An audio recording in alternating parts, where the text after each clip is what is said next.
3-board set for a local fellow, including a DMD controller, which had the misfortune of being quite burned in the high voltage section. So I've repaired that. I told him I was going to replace these capacitors with the right ones.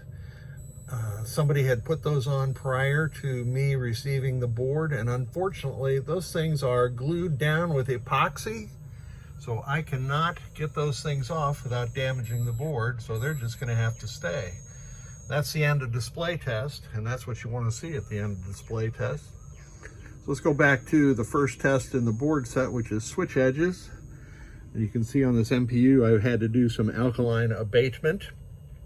It wasn't too extensive, it was just what you see there. It hadn't even gotten down to the 339s or these 10K pull-up resistors.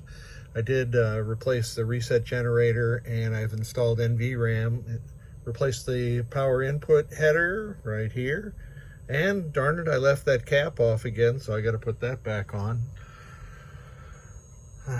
It's amazing how often I do that. At least I catch it before it goes out. So let's run the solenoid test and get it running.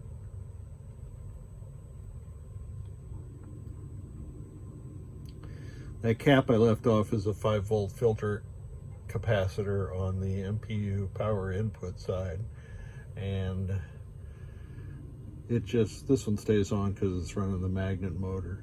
It further filters the 5-volt in addition to the preponderance of the filtering which occurs on the solenoid driver board. Let's check the GI. And again, the only way to really mess this up is if somebody was incompetent in replacing BR2.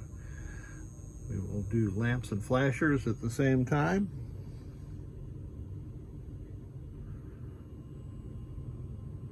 Nice. So on the driver board, I replaced C5, C4, C2, all the GI and power headers, and it did have a blown fuse at F116. I presume that's because of the problems that, well, I don't know why that was, but it was definitely blown.